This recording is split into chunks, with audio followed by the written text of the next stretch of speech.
Hi, I'm Dave, owner of Future Past Vintage Collectible. I got Rachel on the camera. Say hi, Rachel. Hello. Hi. And we are going to show you the process of going through a press and clean on a really tough key book that's in bad shape. So hope you guys enjoy this. I'm not recommending anyone else press like this. It's not really even an instruction video. I think it's more of a video that might help people get an idea of what can be done with a book, what's reasonable, and how grading plays into this. So I hope you enjoy, and here we go. This is Weird War Tales number 93, the first appearance of the Creatures Commandos. Literally, Rachel, somebody had folded this in half and put it in their pocket or somewhere else. So it's got a really nice bend, but it's not a sharp bend. In other words, there's not a crease that broke color, even at the smallest margin. So we'll look at the back cover real quick. So what I do when I look at a book like this is I evaluate it for color breaks. This is pretty extreme, as you can see, and if you can get another angle, maybe the book does not lay flat. So, yeah, it's V'd up. I don't see a challenge with that. We can get all of that out. So what I did to evaluate this book, if it's one I should purchase, is I started to look at what I can see, and I see 4 color-breaking spine ticks here. I see several more coming up the spine that are very small. This I can probably get out. Corners are all sharp. That is one of the major attributes of why I bought this book. Here are the other 4. I can correct that. I can correct this soft corner. So then you have the foxing. I can actually calm this down a little bit. I won't remove it. Foxing, what this is just a chemical reaction within the paper that's based on the environment. So typically this will come up with moisture. Cool. And you can see that it was probably in a state that had a lot of humidity. So here we are. We're going to look at this book, and what I'm going to do is I'm going to press and clean this book, and we're going to first kind of establish a grade. I think this is around a very good plus, the way it sits today.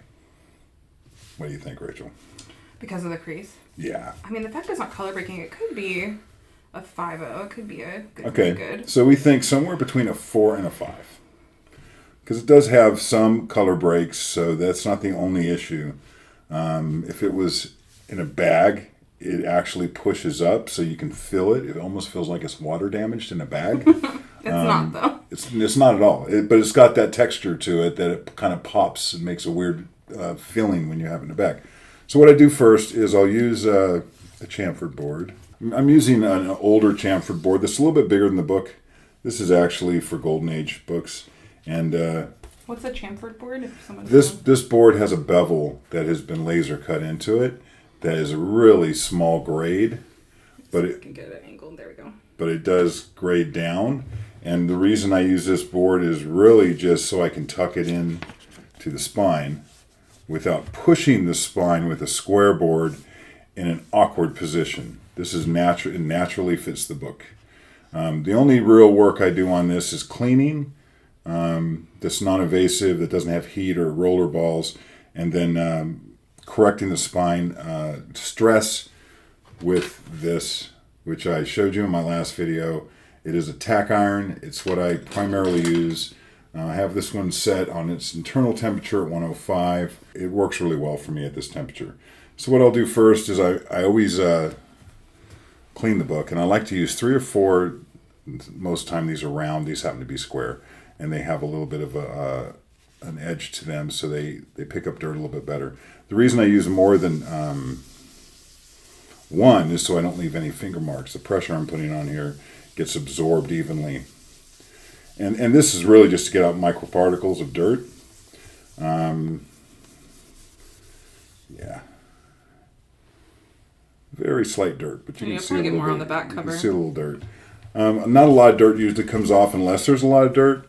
And this one I would not consider excessively dirty. Especially as we press it out, you'll see it's only minor dirt. I'm always really careful when I lift these corners. I don't want to create any more damage. So I try not to pick up at the corner. And sometimes I'll even use a dental tool if I can't get the page open to come up under it and kind of hook it in so I can get the chamfered board in there, but that's not necessary right now. small circles overlapping, holding the paper so it doesn't tear. And I would not recommend someone to just go do this without practicing. This can be a relatively expensive book, and you don't want to do something like this and you're not experienced and you rip the book. I've ripped several books cleaning just because I'm working and not paying attention. I feel something kind of creating a drag, so I just keep going over it. You might not even see any visible dirt, but that's probably oil from someone's hand, and if I do this enough, it'll come off. So I do that first, and this is an absorbing pad that I cut into pieces. This one's brand new. I will go ahead and drag this on the book. I'm just going real flat. I'm not going like this. Going flat, a slow pulling motion. You can hear the sound. That's getting some traction here. Things like this, for me to calm this down, we'll take an eraser. All this little, very small spotting here, which these are not stains. This is foxing, but that is dirt. So I can tell the difference between the two, and I can remove most of the dirt.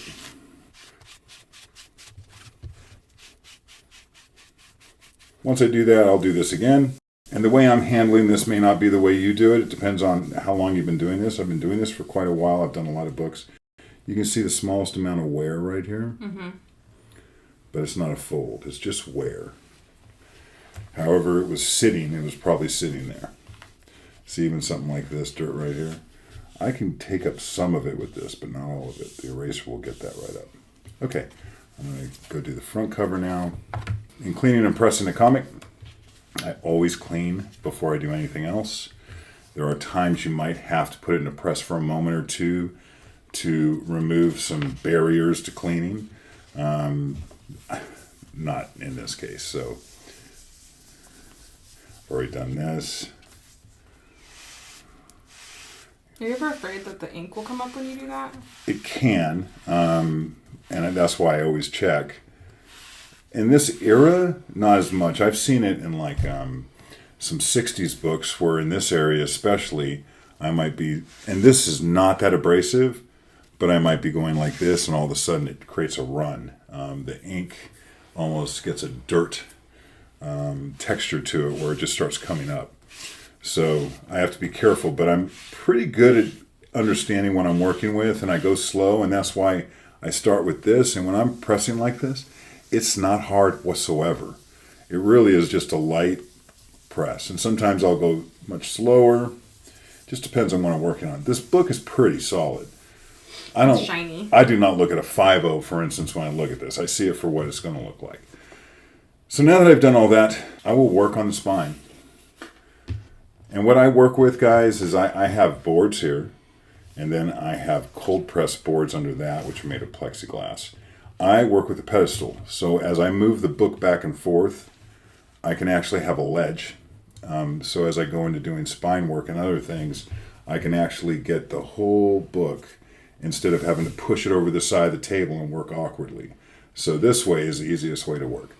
I use silicone release paper that I cut large sheets into pieces this size, and I'm going to get right into this. I put the silicone release paper here, and this is a slow process. Really, I don't know, 3 to 7 seconds is what you want this on. You don't need to go back and forth, but there are times I do. 3 to 5 seconds, but you have to realize that every time I do this, like any flat surface, it's only going to come in contact with a very small piece of it. So as I come into contact with this flat portion, I have to be this way. When I'm coming into contact with the spine, all the way in the side where the staples are, I have to be this way. When I want to come into contact with this bend, that's why I go back and forth, because I'm coming into contact with different parts of the book. Important to stay cognizant that the front and the back are both there. You're not like lifted up, lifted like that, which sometimes you can have a tendency to do. So this is completely flat, and this is the bottom of the spine. Okay, I'll go to the next piece. Remember, it's down on the bottom where all the business is, and I might use some steam when I get there. It all depends on how it comes out like this. See, this is where going back and forth, what it does, it increases the temperature enough to where you're still creating a malleability, that the book's malleable enough to start kind of bending some of that out with like a muscle memory that books have. So we'll take a peek. So this looks good. I mean, it's flat, but you can really see the color breaks, which aren't that bad. I mean, when the book gets sorted out, it's got a softness to this corner right here. I predict, by the way, I'll just tell you right now, I think this is going to be an 8.0 when we're done. The only thing I want to work on just a tad, and I'll use a board for this rather than a chamfered board. Whenever I'm not working directly with the spine, or just doing cleaning where I have something there secure, I'll come in with a regular board. This is just a regular backing board, and what I'm going to do is I'm going to look at this right here. I don't even know if you can see it. Yeah, there's just the slightest blunt there. And what I'll do with this is I'll add a little bit of steam. So as this warms up and gets ready to go, what you want to do if you're using this type of steam wand is allow it to go ahead and cycle through away from the book. Because it has a tendency to get different pressure and it could spit. You don't want that. So I'll just put the smallest amount of steam there for now. Go ahead and put this there. 5 to 7 seconds. And take the still ball. This is where I hold the book. I'm not pushing that hard. I'm just seeing if I can get this sorted out. The rest will be done in the press. Small circular motions, not hard for this particular small defect. But if I can improve it, you won't be able to tell the end. It looks good though. I like the way that came out. So what I like to do on a book like this is, even though the corners are square, I am still going to hit it with the tack iron and then look at them. I'll put a little bit of steam on these because what happens is they get a small bend after years of not being in a bag and board or for whatever it is, they just bend. And I want them sharp as a razor. So sometimes there's a finger bend right here how people open and close comic books. This is important because the press is not going to get these corners. It actually just doesn't do a great job at that. You can see right here too, Rachel, there's still a spine tick that goes through there. The press should get that out using, do you see it? Mm-hmm. So we're going in to see. It's a little bit color breaking. Very slight. It'll look better. There's a nail impression right there. I'm not going to work on that. That will all come out in the press because this is going to have enough humidity and heat to do that. So I'm going to go in the back cover and work on the spine first. Carefully putting in my chamfer board to get a nice snugness. You can see some bends here that are not related to that center bend. So there's a bend right here. Do you see it? Yeah, there you go. Yeah, it's a pretty good bend. And then along with this dirt right here, there's some striations of dirt coming up here. There's a piece of dirt right there. So all of this is what I'm going to deal with now. I use a pencil with an eraser on it. And actually, I need to make sure the eraser is completely clean before I use it. Use these right here. I take a backing board and turn it around from the slick side. This is the side that isn't slick. And I just take off the dirt. You can actually see the dirt coming off it. So the thing about cleaning a comic book with an eraser is that you barely touch it, but any single strand of dirt has to go somewhere. It's not going to just disappear. It's either going to get transferred to the eraser or it's going to get embedded into the comic book because I use the whole side of an eraser, not the tip. I think people have a tendency to want to do this. That's not good. So what I do is I'm going to turn this like that, as long as I can see it. And I'm going to start slowly just bringing it down the side of the book.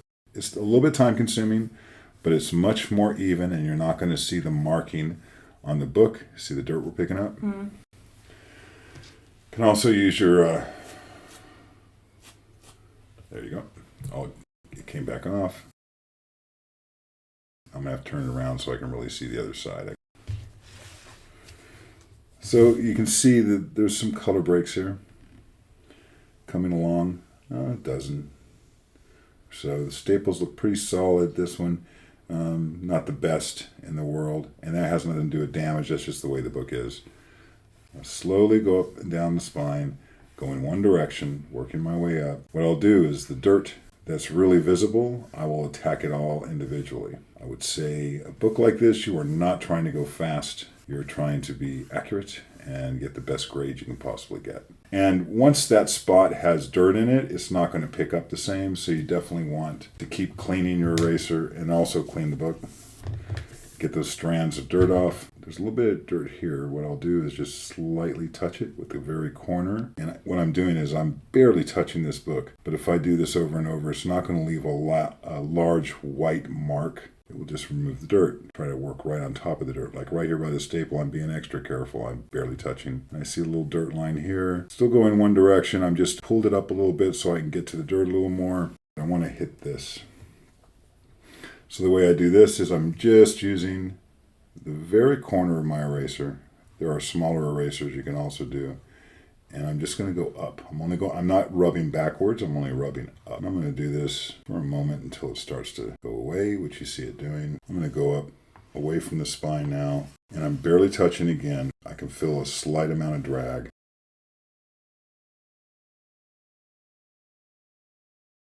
You see small amounts of dirt. And that you only want to do on the white, right? Yeah, you should not use an eraser on color. There have been times that I've successfully been able to do that. I like to use another kind of eraser. This kind of eraser is even less abrasive. You kind of melt it into place, and it will help pull things up in a less abrasive way. I can use this on color to a degree. There's other erasers. I have this eraser. It's supposed to be for small spots in it. That's fine. It never works for me the way I'd like it to. And this eraser for wider things. If I want to hit this with this eraser, which is just an art eraser, I think it's called a plastic eraser, and I can go ahead and just start with this. Same concept. It responds differently. What it does, as it picks up dirt, it actually leaves it on the book. So it'll kind of ball up. You'll see some get here, but it'll start to ball up and fall off onto the book. So I'm just taking off handling right now. It's not going to do a lot on the foxing. This is dirt right here I'm attacking now, though. These are things. Will this increase the grade? I don't think so. What it will do is make the book look better overall. And that's really why I'm doing this. So if I'm going to put it all into a book and bring the best grade I can, I might as well put the work into it.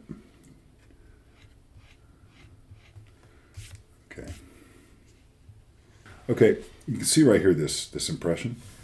What that is a reading impression. People open a comic book and hold it in the middle. Mm-hmm. You get this a lot. So I always check this area. Like I showed you on the front cover with the corners, I always hit them even if they look square. I'm always looking for this. I didn't see it on the cover. I see it here. And I keep reviewing the book. I'm going to go over it, and I'll look and hit little pieces of dirt like this. That came up. That's just foxing right there. Now what I'm doing here is not going to leave marks in the book because I'm barely touching it. It's just what I call fine work, like going in and really getting nitpicky about where the dirt is. Let's see if I can hit this. That appears to be dirt. I'm not going to go down the whole margin if I don't have to. Looking here. A lot of times if there's a crevice there, dirt will hide there. Here's a piece of dirt. I'll work on this slowly and get that out. We'll hit these. I'm going to just do a little piece out of the middle so you can see it getting removed. See the dirt? Oh. Mm-hmm. There are times you're not going to be able to get all of it out. And there are also other times that when I go back, I'll just hit it again. If you do clean a book, you're supposed to press it when you're done. Just saying. Because it can leave, I'd like to call it a wrinkle, but it just leaves an unevenness that can be easily sorted out by another press. It does not hurt the book to press it multiple times. And then I'll hit it again with the absorbing. This also doesn't hurt it. You can hurt it with an absorbing pad if you're just wearing it in the same spot over and over. This has the slightest amount of dirt right here, Rachel. You see it? Now here's the point on an 8.0. Will it still be an 8.0 if I was to leave that there? It is. It will.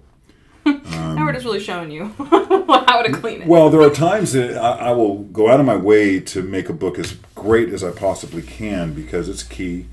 I'm selling it raw, so someone may want to slab it. We're going to start, now that I've cleaned the front and back cover, I'm going to take the chamfered board out. I don't need that right now because I've already done the spines, and that's why I did the spines by themselves.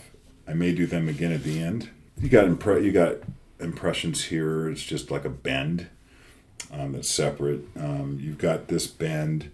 You have a pretty big bend here. You have a really 1.5-inch bend here. There's a lot going on in the back cover. So here we go. Let's have fun. Understand this. It's not just the covers. Every page is bent. So the type of humidity I'm going to use on this book, I'm actually going to put humidity on every page. I am not going to put this in a humidity chamber. I find that happens to leave a lasting wrinkle on the book that can be incredibly hard to get out. I like using steam because it's very fast. It actually evaporates very fast.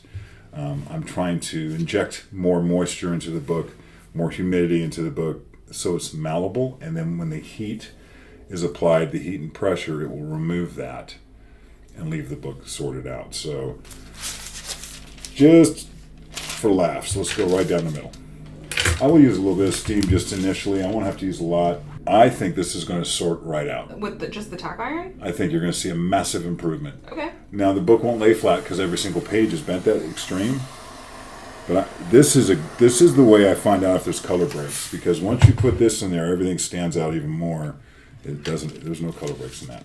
So I put one on the inside so I don't get the inside of the book. The ink on the other side of this page will transfer onto your board, which will weaken the ink in the inside if you don't do this and you're applying heat a lot.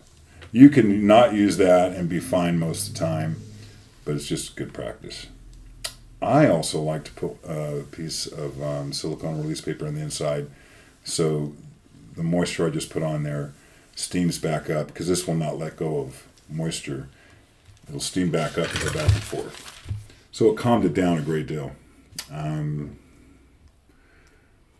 It's funny, I can see the smallest amount of wear. So I'm going to do it again. Put a little more steam. Yeah, I see a little bit of white on the top. Yeah, that's just the slightest amount of wear. I really think that that's from sitting in a position for a long time, being pushed against something. Not exactly color rub. I call it wear. It's not bad. I still see an 8.0. Yeah, I'm really happy with that, actually. So it's not going to have to be any less than that for me to press it. I want to hit this one now. So I'm going to move this over. That's like the top part that you're talking about? Yep. On the edge. I'll move the bag up, the board under it a little bit. And right there's a nice big fold right there. Somebody got their thumb on it or something and it left a permanent fold that is not... Make sure you can see it. Yeah, it's not color breaking. And even on white, what we call color breaking, it just breaks the ink. And you can see it. This is not that. So the heat might have knocked it out. Let's look. It's still there. Okay, so now I'll heat it again, 3 to 5 seconds. And then I push the book down a little bit so I can work on it. And here we go. So, and you can go different directions when you're done, whatever you get results with. I mean, always start small, build it up. You don't want to hurt the book. You only got one shot at this. If you tear the book or blunt a corner or, knock something into it, you're not going to be happy. And by the way, you won't ever forget those things. Take a peek. I like that. Oh, yeah. I like that. Better. I still see a line right there, but I think that the press itself will knock that out. So then we're going to hit this impression right here. It's over an inch, probably 1.5 inches. See it? Mm-hmm. Okay. I'm going to hit it with steam. I like to hit it for 2 to 3 seconds, watch it puff up. That lets me know if it's going to come out well or not. There are times that even just the steam, once the paper fills up with the humidity, it's not there. And then I put the heat on it and it goes away completely. That's not the case now. Nope, still there. Yep, so we're going to do what I do. There are times you have to open up the book and work from the inside. You don't want to be this close to the spine if you do that, because it's really hard not to get spine ticks while you're doing it by pressing the book wide open. So I've found that I'll just do this over and over, and it does work. If it's like this, if it's right here, I don't mind it as much, but it's still problematic to work on. Wow, almost gone. Yeah. I still see it. It's not because you didn't go all the way down here, I don't think. So there's like a little bit left down there. But Yeah, most of it's gone. I still see it. It's got it's a lot less. I think the press will sort it dominant. out. Yeah, and as you look in the book, like right here, I can get the I can do some more spine work, and then there's more dirt here. So I'm gonna go like this real quick. When I'm cleaning a book and I'm in that mode, I'm constantly scanning the book for anything I might have missed. Very sensitive. See if you push too hard right here, the gap, you can see there's like a gap. Mm-hmm. See that small gap? It can actually create an impression that's super hard to get out. So I just go really soft and don't stop until it's gone. I go the other direction, but I still only go one way. There are times I go both ways. It just really depends. Getting small amounts of dirt off, and that's good. If you seem like you're being unsuccessful, go lighter. Don't go harder, go lighter. It just needs a different angle, and everything may not come out. My favorite thing is when someone tells me what will come out. Oh yeah, buy this book and this will come out. You don't know that. You would assume it does, but I've seen spine ticks that do not get removed no matter what you do. You saw a little dirt there. So you never know until you actually got the book in front of you. Okay. There are people there's like peroxide treatments and things that people will do to remove that. I don't do that.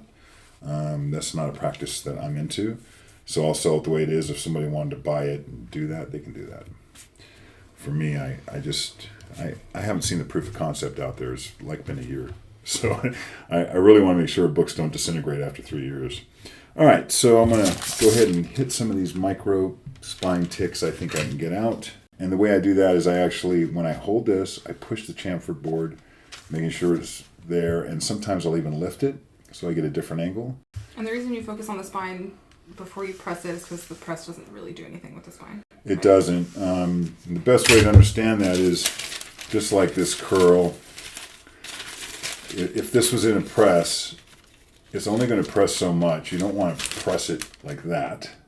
So it's going to press the flat part. As it starts to slope down, the press doesn't touch that. Mm-hmm. So you do all the work that you want done to a spine, you do it before. Now, once the book flattens out, you can see it in the bevel. Like all of this area right here, the press is not going to do anything there. Once you get here, the press will press this part flat. Yep. But then it slopes off. So consider that when you're using a tack iron.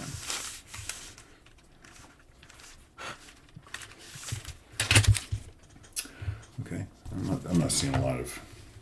I can still see that. I think that'll come out. Now, this might take 2 or 3 presses, guys, and I'm okay with that. Looking at the cover, let me set it down while I look. Boy, it looks really good. This bunching right here, I'll have to use a steel ball on. That, even though it will be flat in the press, I need to sort it out before it gets in there so it doesn't have to work as hard. A little bit of... This is one of those things I'm not going to use another piece of the silicone release paper under it because I'm only going to be here a few seconds. I'm not using a chamfer board. So right there, I'm going to hit the ball with it. When using a steel ball, you want to get it in there fast. Now, I'm not pushing because it could create a spine stress mark. So I'm just kind of circles and up and down.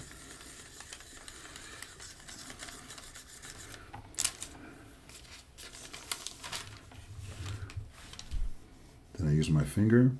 Yes, I'm not wearing gloves so I can touch it. I did wash my hands. I like that. Let's go ahead and hit the center of the cover now. Is it worth it to steel ball a color breaking spine tick? Like, is that necessary? It depends. Like, you could have a color breaking spine tick here, but as it comes out, it creates this valley, right? Or a divot right here. I would use a steel ball to get that flat. So it doesn't look as bad. I don't use steel balls necessarily here. On the curve in the spine, I have, and there's a way to do it. But typically, just heat and pressure and using the chamfer board in a way that gives it pressure from the underside. So I'm going to go ahead and put a little steam here. Really what I'm doing is I'm challenging this band and getting it started to realize it's not going to be around much longer. So I'd like to just soften it up a bit for the press, which will do all the work. I warmed it up by going back and forth. Yeah, I feel really good about this coming out. This is going to be the part that is interesting to people. I'm kind of going off script here. I use Captain Mike's stuff a lot, not for what I'm about to do. So what I do is I'm going to put some humidity on this book because I'm not using the humidity chamber. So I start with the back cover. Are you just going to like focus on the crease? Nope. Or are you just going to do the whole thing? Yep. I'm going to do it twice actually. So as I do steam on the back cover inside and out, get some weight to it, it starts to flatten out.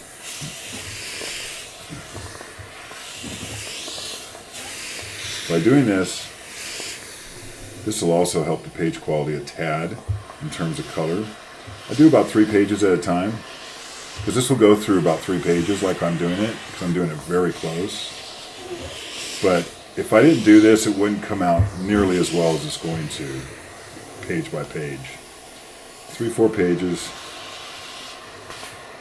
And I'm just feeding this book humidity.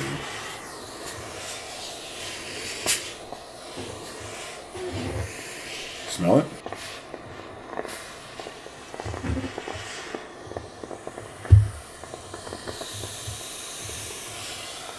Does it smell acidic or something? It just smells, I love the smell actually. Oh, I can smell it now. I Yeah. wasn't in the right spot. Like when you open up an old book. Okay. So just check the press. I'm looking for a temperature around 175 to 178. It was at almost 200. The funny thing about these presses, if I turn the temperature down and allow it to recede naturally, it could take 10 minutes. But if I take a board, and I'm going to do this off camera, and literally just fan it and create some airflow, this thing will drop in a minute. In the wintertime, what I'll do is if I'm working with presses, I open a window. If I'm trying to cool a press down, put a fan on it, and I could drop it 40, 50 degrees. What's it at now? 186. 185. Yeah. See how fast? Well, I need to go about to under 180. 184. Every second it goes down a degree. Try again.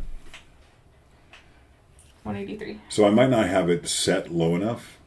I'll go ahead and lower the setting again. 177. Okay. So it's a temp.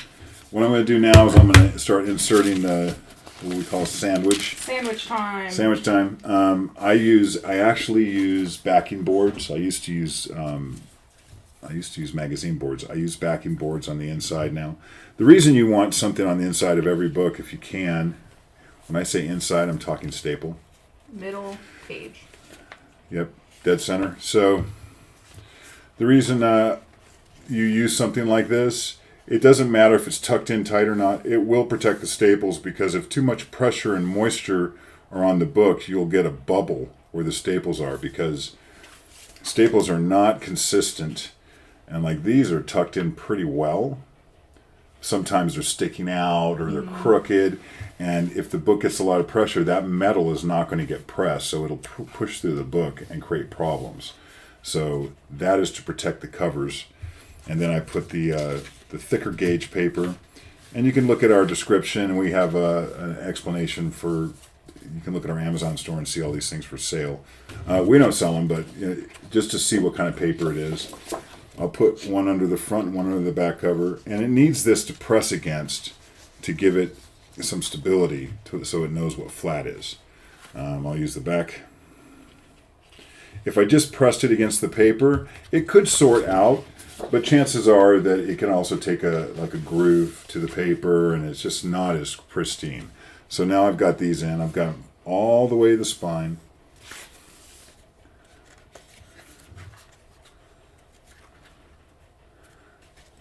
All the way to the spine. And then I take, I use a little bit heavier of a gauge of printing paper. I do not use silicone release paper because when I'm using moisture on a book, I have seen books get ruined using silicone release paper because the moisture stays within the book and it has caused problems. So I've ruined a couple books, did some research, and switched to paper. Haven't had a problem since. So it's been a few minutes since I did all of that steam. I'm actually going to steam the covers again.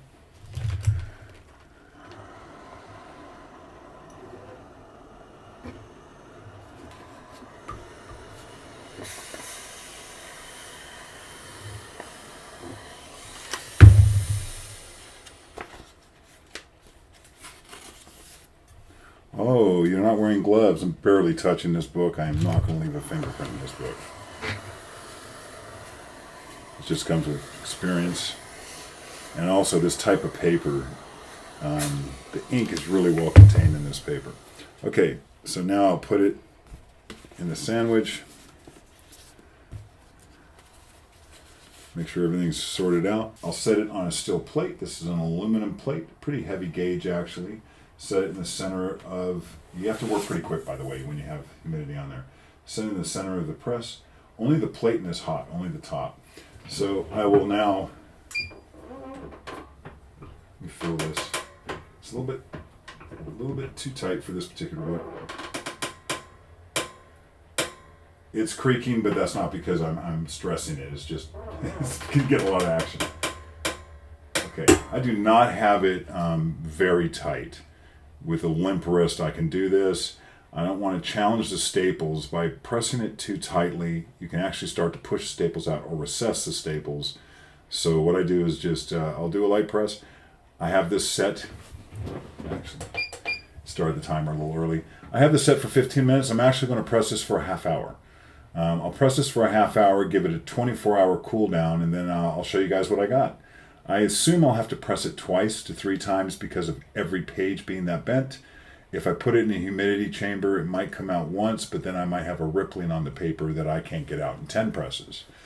I try to stay away from the rippling, that's why I use steam. In just a second, we're going to show you the results. So I removed the book, this is the next day. Let's take a peek and see how it did. I can still see it's going to need to be pressed again. I can see a very slight crease here, but my goodness, did it calm it down. See, there's this, I can feel it even. Yeah, you want to hit the light. There you go. Now go up. You can't really see the crease in this camera. Let's look at the book. Wow, it looks really good. It looks a lot better. Yeah, I need to press it again, but I think we're at NATO now. Can we look inside? Sure. You see the pages inside? Yeah, that's crazy. Yeah, it really sorted it out. I mean, this is a different book. Can we look at the back again? And even the spine wear looks less. It didn't go down at all, but it doesn't look as bad now. Well, because it doesn't have that crease in the middle. So this could be an 8.5, actually. it does still have the crease, but again, it's not as bad. How did this crease do? That's gone. I can still see it from this angle, but it's not as bad. And then we had the one up here. Yeah, it just needs that second press. I really feel like we can sort this stuff out. Yeah, this is what... That definitely is breaking color. Which part? Show me. Right here, because this is where it creased. Well, I see a very light scratch right there. But this is exactly where the bend was, so it did break color a little bit there. Not in a straight line. I don't see a straight color break. No, but that's where, I guess you would call it where. Oh, I see it. Let me see. Oh, golly, it's so faint. Yeah, but it's there. You can see it in the camera really well. It cleaned up well. It feels good. And it's flat. Almost. Almost entirely flat. So I'd call this very successful. I'll do it again just to sort it out 100%. But wow, night and day. Yeah. I took a peek at this last night and the bend in it had not come out yet. But this is great. I think this is a really good result. And we'll take a picture of it afterwards as well, and we'll show it in the future. I might send this into CGC just to see what they say. Yeah. That's it, though. Awesome. Okay.